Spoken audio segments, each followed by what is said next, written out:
Hello, everyone. Welcome to this week's episode of ClueCon Weekly. Joining us this week is Greg Plum from Office Pro. He joined us before, and we talked about strategy and fractional executives, and it was a great chat. So thank you for coming back, Greg. Of course, Luca. It's good to be here. Good to see you again. And well, I will ask you for a quick introduction again, just so people will miss the previous episode. Sure. So, I mean, last time, I'm a fractional executive, so I do a few different things. It's fun because I get to touch things that to me are of interest to me and kind of emerging in the industry, in the tech industry. Last time we talked about ecosystem strategy and how tech companies can go to market through strategic alliances. Not a new strategy, but just a different lens, a different way to look about how to grow their business and increase revenue. So what's happened in my travels, I didn't set out to do this, but AI, with the advent of AI, and really the to me the tipping point was when ChatGPT was released in November of 2022 for public consumption. That's when all of a sudden the conversation changed, and AI was something that was going to be down the road. It's going to be in the future, but all of a sudden here it was on our desktops, and we were trying to figure out, okay, what does this mean to us?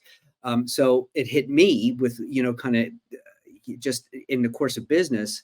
And then I started to dig in a little bit and get more interested. And through some organizations that I volunteer and I chair, AI became a big part of the conversation. So because of that, we're having this discussion, and we're going to talk about today really the government, how even the government is leveraging this, digging in, and seeing that AI is something that can really be leveraged to do all of our jobs a little bit more productively and efficiently.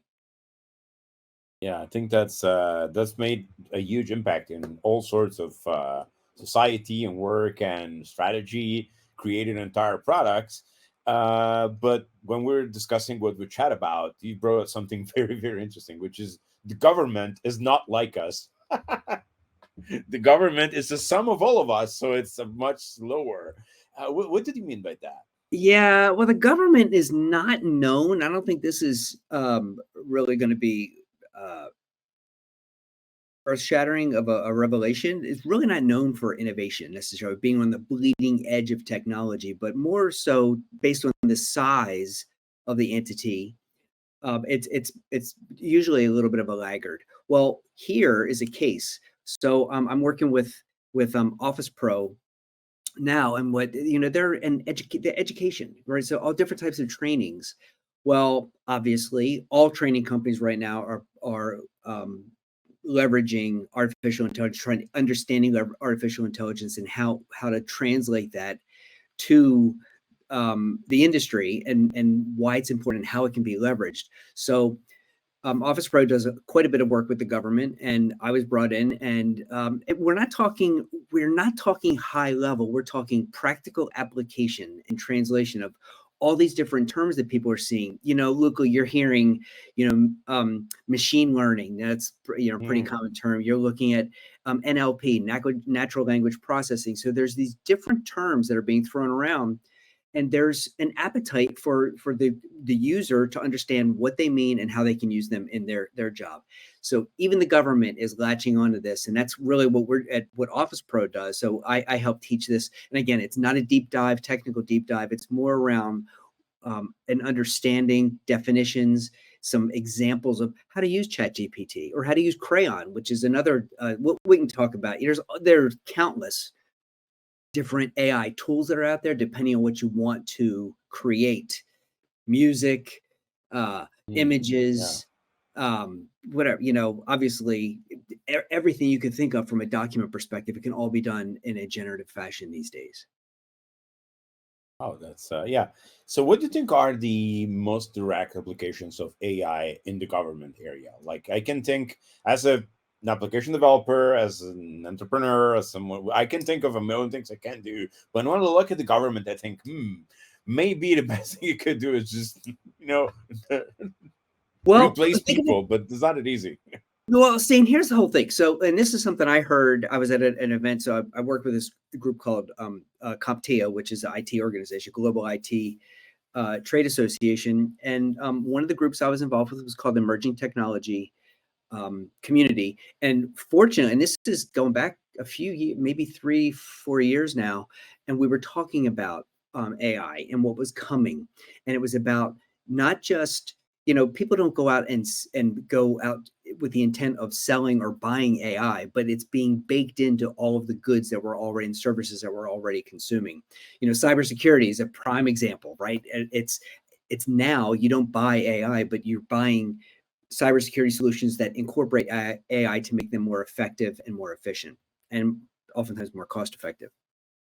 At that event, somebody said to me, and it stuck with me, artificial intelligence, if you are good at your job, people are afraid, what is this going to mean to my job? Well, the statement was, if you're good at your job, AI is going to make you better. If you're not so good, or maybe not so proficient at your job, it very well could make you obsolete. So that stuck with me, and I thought, okay, I'm going to bolt on. I'm not going to ignore this. I'm going to actually try to leverage this the best I can in my career, in what I do from day to day. And so far it's been definitely, those were wise words. So I would suggest anybody definitely try to learn what you can and figure out how to use these tools to your benefit, because they're going to make you more effective. And Luca, that's a really long answer to saying, you said, well, how about why in the government? How can the government use it? Think about what you do in your day to day. If in the government you work on job descriptions, if you're looking to build a team, AI can be used, ChatGPT can be used to help you create an effective job description instead of doing it from scratch, or maybe even taking what you've had historically. If you're looking at new roles that have never existed before, you can use these tools, maybe not to do your work for you, but to guide you and give you a starting point, as opposed to starting out from scratch. You now have maybe a template or a guideline that you can follow. Procedures. I mean, we know the government has procedures. AI can be used to help create templates and customize procedures. Again, not to do the work, but be quite an effective assistant. One thing I think is from a user perspective that has served us well, and I think is going to be important in the future, is I'm helping out slash just talking to a friend who has a legal startup, and they're using AI to do feature extraction from contracts that are not written all the same way, or even not even remotely the same way.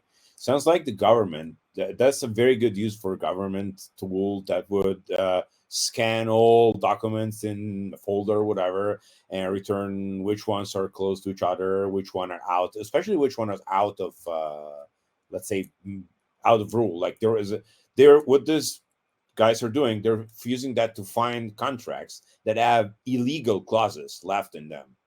Those, the contract was written 5 or 6 years ago. Law, especially European law, especially European privacy law, changes so rapidly that you might end up having a contract that, unless it's updated, your employee can actually sue you because you never made them sign that one new paper they were supposed to sign where they accepted whatever thing. So I think that's also very good. So automation, do you feel that do you think automation is actually going to make the government more efficient, or just reduce the people that use?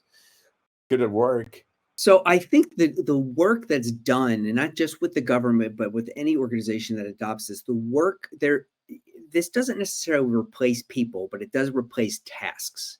So potentially, especially repetitive tasks. And to your point, you were just talking about the review of the documents. Well, how time consuming is that? And you're subject to human error, right? Because we get tired, right? Our eyes get tired. We can skip something. We can miss it. If there's a slight little nuance, we may well miss it. Whereas a machine's not going to miss it, because the machine has been trained based on large data sets. And that's a whole other discussion on how it works, but trained on large data sets to recognize patterns and predict behavior, or what it anticipates what it should see. So it will, to your point, be very effective at identifying any variances whatsoever between two documents, way better than a human would.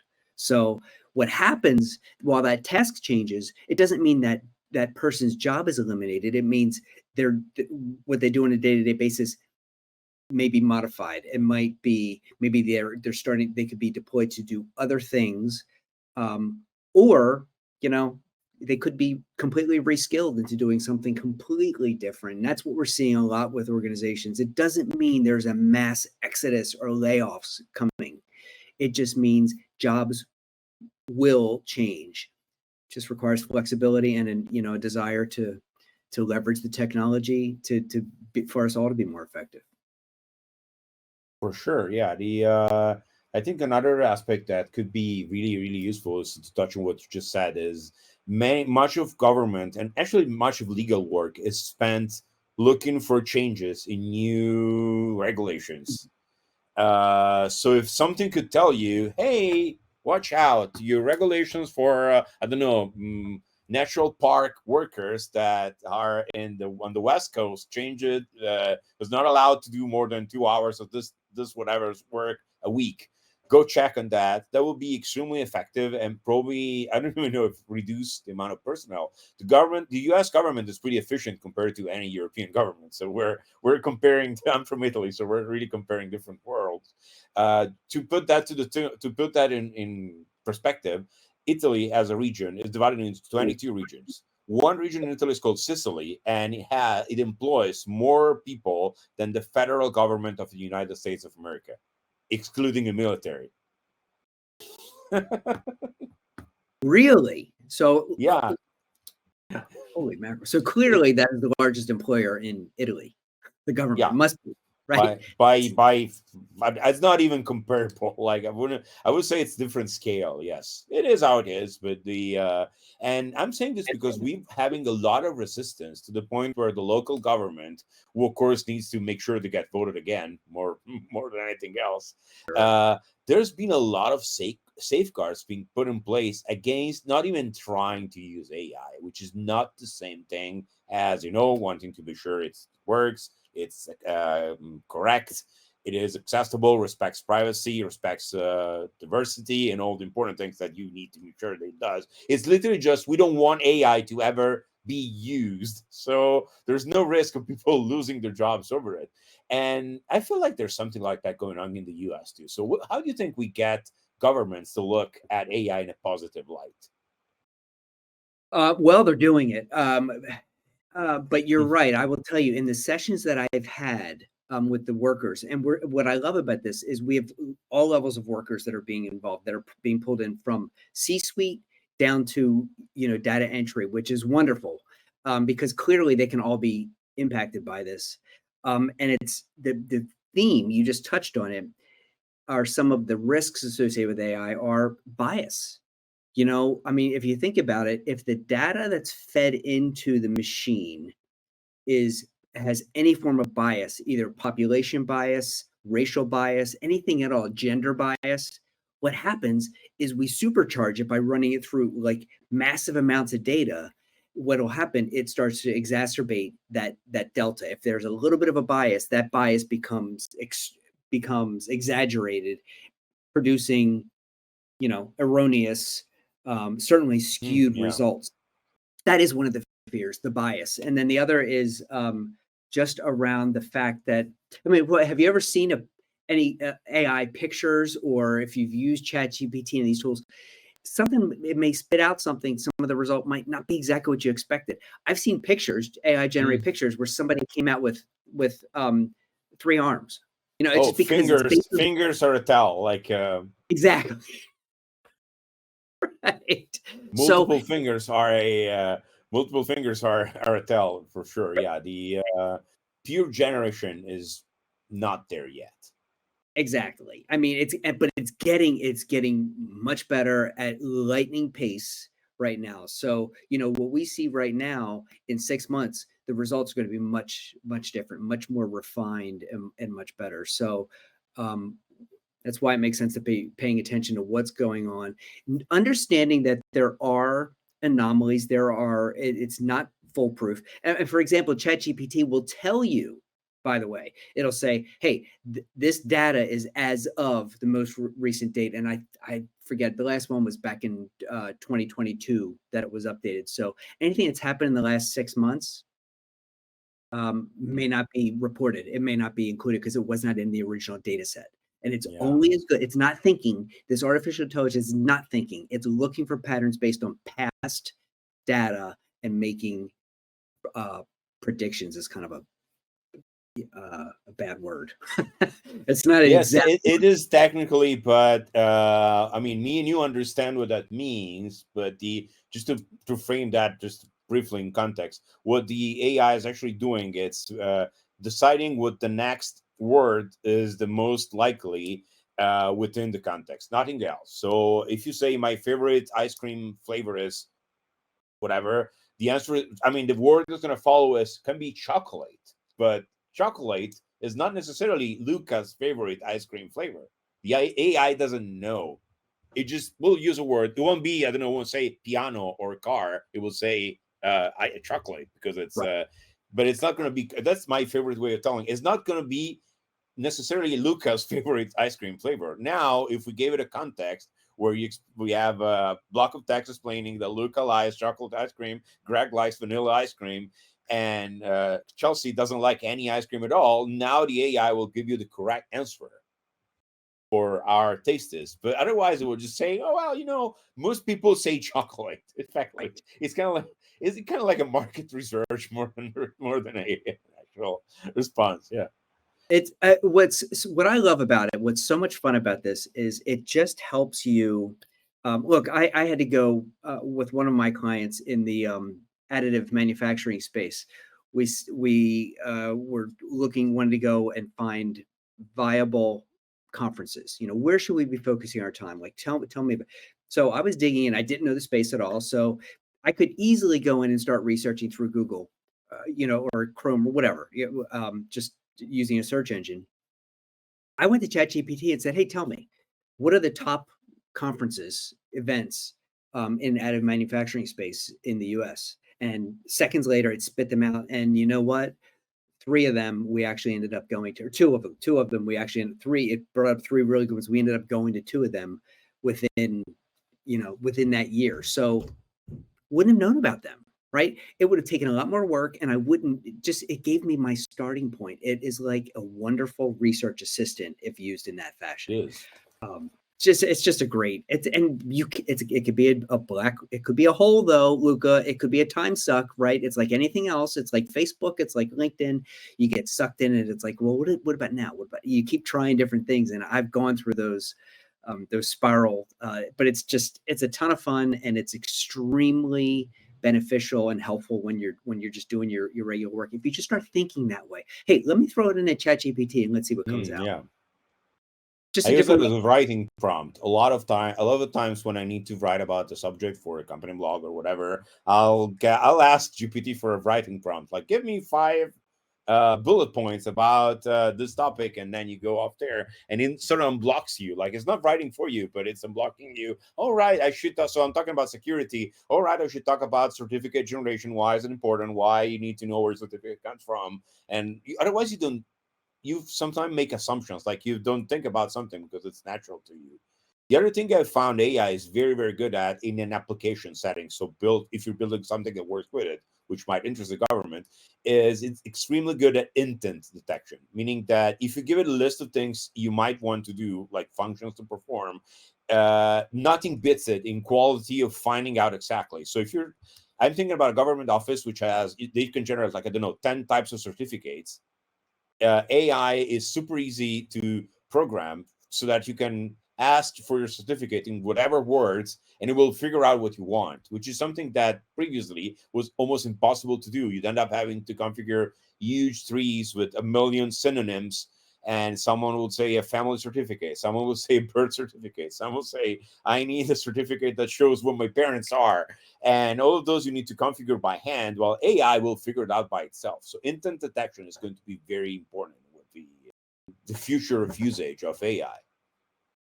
Yeah, it's fun in some of the classes that we've had. They we'll do an exercise and say, okay, what's important to you? What type of question would you ask? And what we found, the more specific your prompt, the more accurate or the more useful the output, obviously. So in the one example, they actually wanted to know, okay, for in Washington, D.C., what are the top 3 or top 5 events during this season that we would recommend from a tourist perspective. So this, if they want to work on tourism, so very easily it can start spinning. It will create an agenda if you want. If you feed in properly enough detail, it will create. Hey, I'm going to be in so and so these dates. What's a recommended tourist agenda that we should put on our list? So it can definitely be one of those. Think of what you use other agencies for when you call experts. It can be your expert assistant, really is what it comes down to. Yeah, I think I've read it multiple times, but I definitely agree with whoever expert said this, that the important thing for now to foster adoption and make people at ease with using AI, it's important to focus on applications that are not fully automated. So, for example, HR sector, don't have the AI decide which candidates you interview.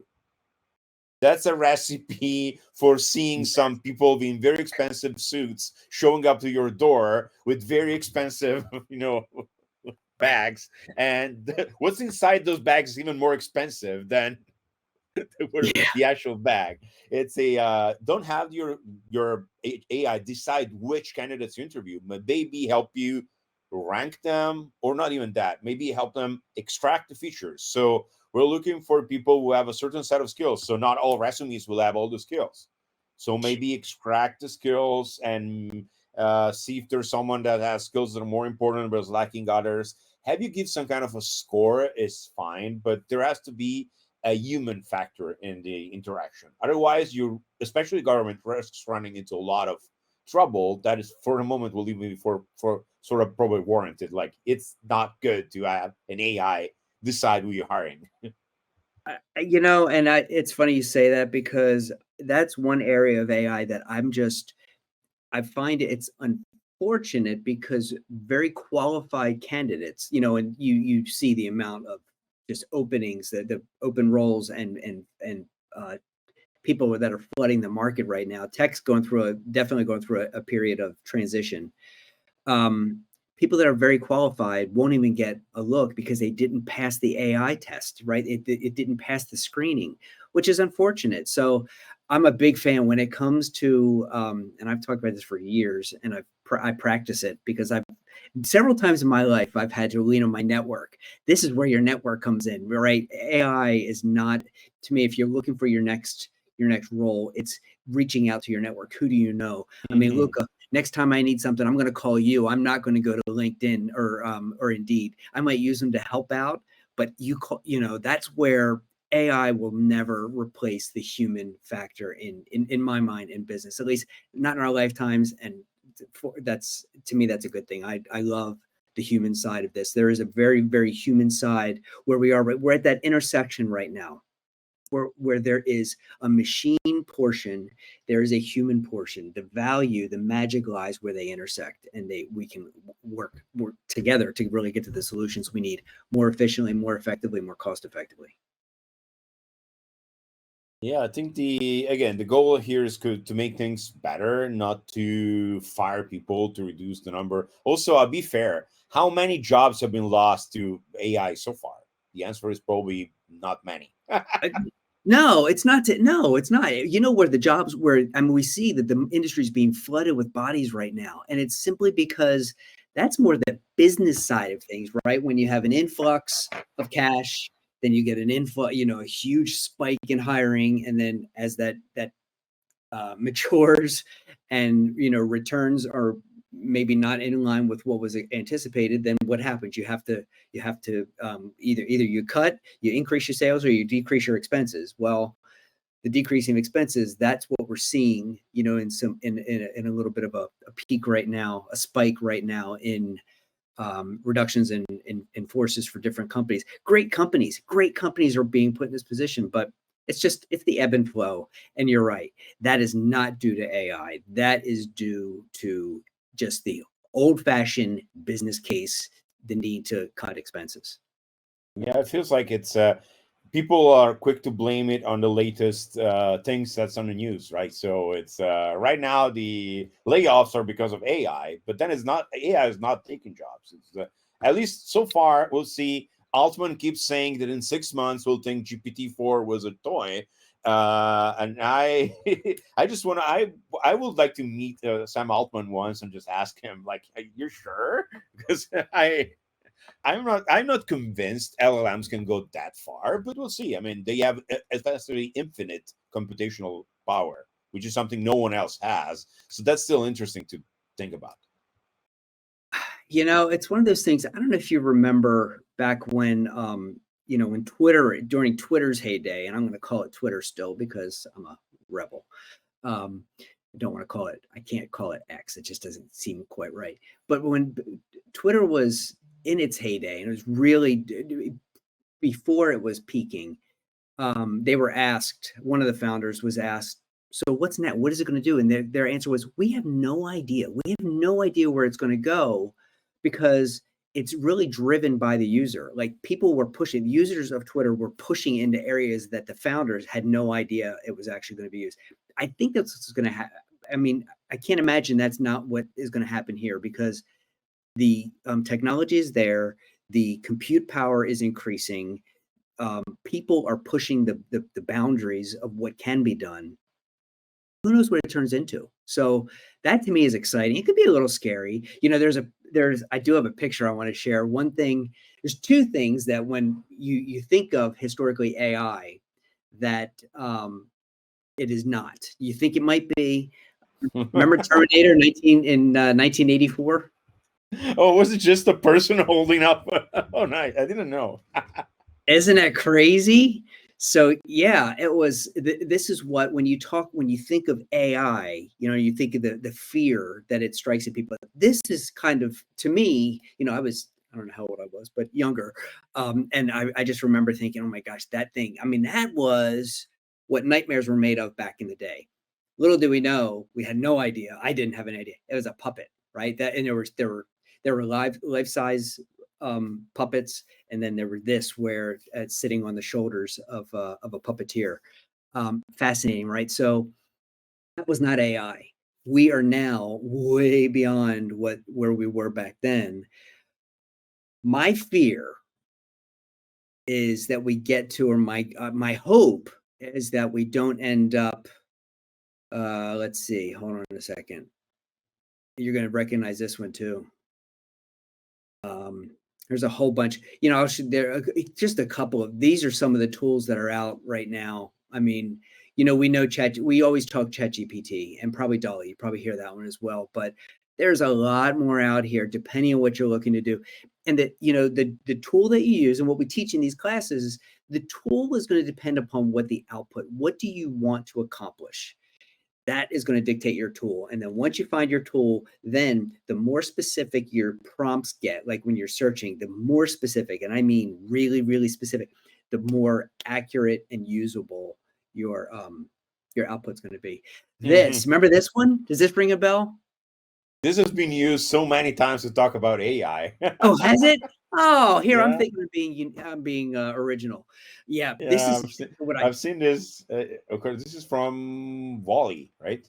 Exactly. And I just remember when I first started hearing about this and people talking about it's going to do this, I immediately went back to this movie thinking, oh my, I hope we never get there. And it's a shame, because I think inherently, I don't think this is controversial to say, inherently, we're kind of lazy. We want to take the path of least resistance, usually. Not that we're lazy, but why would we ever take the long path to get a job done? We usually take the path of least resistance.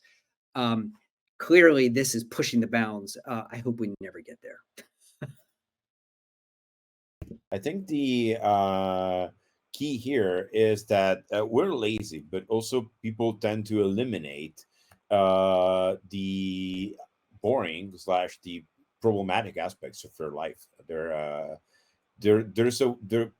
users of everything, have a way to just find a way to do the interesting part, and To that's a be good more thing. efficient, right? I've heard this, somebody, some well-known executive CEO said, I look for the lazy people, because Hmm. they know they have a job to get done. They're going to find the most efficient way to get that job done. I was like, that's pretty. I would never think to go and say, I want to hire lazy people, but what they're doing is they're looking for those that are creative, can actually get that job done with as little output, without, sorry, with this muscle. It's kind of a unique way to look at it, but in information. So to wrap it up, what do you think should be the next steps for governments in the world to start using AI? And well, I do have another side question I need to ask you before we move on to that, which is, sure, yeah. do you think the regulations that are popping up across the globe are too restrictive, just right? I personally, I don't want to influence you, but I'll tell you my opinion after. Go ahead. No, I mean, Oh, what do you think are you the don't want to influence me. So for me, I feel like there have to be constraints put in place to um, just govern, I guess, for lack of a better term, how the technology is being used. Because what's happening right now, and here's the problem with risk. When you have technologies like this, they can be used for good. They can also be used for bad, and that's what we're seeing, right? We're seeing bad actors taking these technologies and deploying them, um, creating threats that would not have existed prior. As a result, our defense technology, has to also increase. When I say defense, I'm talking cyber defense. So what's happening? The tide is rising as far as the complexity of all the tools. Look, have you noticed the CAPTCHAs? The CAPTCHA, right? When you're going to log into something, you're trying to sign in, they would prove that you're human. They've gotten increasingly more complicated simply because the machines that are the bots that are used to actually hack into CAPTCHAs are getting smarter. So because of that, the CAPTCHAs have to get increasingly more complicated. It takes me sometimes 4 or 5 times to complete the CAPTCHA to actually get in. It's very frustrating from a human perspective, but that's the reason, because the technology has gotten so much more sophisticated for both the good side, the good guys, and the bad guys. Good. Well, I think that's a good starting point. My opinion is that some governments are acting too early. Like they're acting more on a popular demand than on actual data. Like, for example, the Italian government is actively trying to restrict AI in the workplace. I mean, we're not even using it. What are you restricting? Plus it's runs the risk of setting you back compared to competing economies. Like other people will have tools that you don't have. And that before we figure out if it's a good or bad thing, this is not what I'm getting to. Is this is not nuclear power, or I don't know, genetic engineering of viruses, where one mistake and you wipe out a few thousand people. I mean, AI, we're always in time to regulate AI to a degree. It's And plus, there's a lot of laws that are already in place. Like generating illegal content is already illegal, no matter how you do it. It's kind of like how people want to regulate. So Italy has this problem about every time something happens, we say we need the law. So they add a law for something. So there's a specific law now for killing someone in a vehicle. But that was illegal. So if you run someone over in a car and they die, it's a different crime than if you just kill someone. And it doesn't even, it just makes the legal system more complicated, because it was already illegal to kill someone, luckily. So it is really just a case of having to figure out the right angle, I guess. It's just that. I mean, I do think that the regulations, it's a moving target right now as to where this is going to go, and they're put in place to ideally protect the people and the institutions. Yeah, I'm not a big regulation kind of guy. I'm just not, because I view them oftentimes as business prevention. But I'm honestly, Luca, I don't pretend to be smart enough to say, yes, the regulations that are put in place now are sufficient, and where we're going is going to be. I just don't know. But here's the fun part. This is fun. It's crazy. It's changing day to day with what we're seeing in these developments. I mean, no one could say that they're bored in their job and what they're doing right now, and especially if you work in tech, because it's changing at such a lightning quick pace. That is a ton of fun to me. But it definitely has that ripple effect. It's going to impact all aspects of business. But I think it's a wild ride, and I'm happy to be a small part of it, just doing a little bit of education and helping those end users see what's possible in their day-to-day jobs. Yeah, I think I definitely agree. Well, I mean, Greg, thank you so much for joining us today. It's always a pleasure, and I think government adoption of AI needs more discussion, and we'll need to wait and see. But for now, it was a great overview of what we could do, the usage that could happen, how it's regulated, and so thank you so much for joining us today. It's rare we have an expert to good caliber on the program, so it's really really want to thank you. Hey, Luca. Well, I want to say, not an expert, an enthusiast. There's a Oh, difference. good.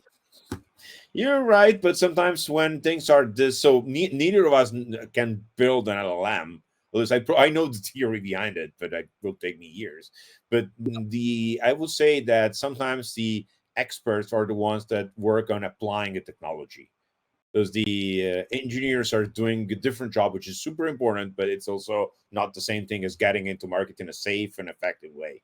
Well, and what you and I are doing right here, this is translating it. This to me is the real power. This is kind of where the rubber meets the road. It's taking these advances and translating them into what does this mean to the average, to the worker? How do we use these technologies? So, we don't have to be the most technical to be able to understand how to apply these and how it's going to impact us on a day-to-day basis. So I love conversations like this, and certainly appreciate the opportunity to chat with you. Yep. And again, want to thank you very much. So thank you, Greg Plum from Office Pro, for joining us today. My pleasure. Thanks, Luca. And the rest of the people, we'll see you next week. Bye. Cheers.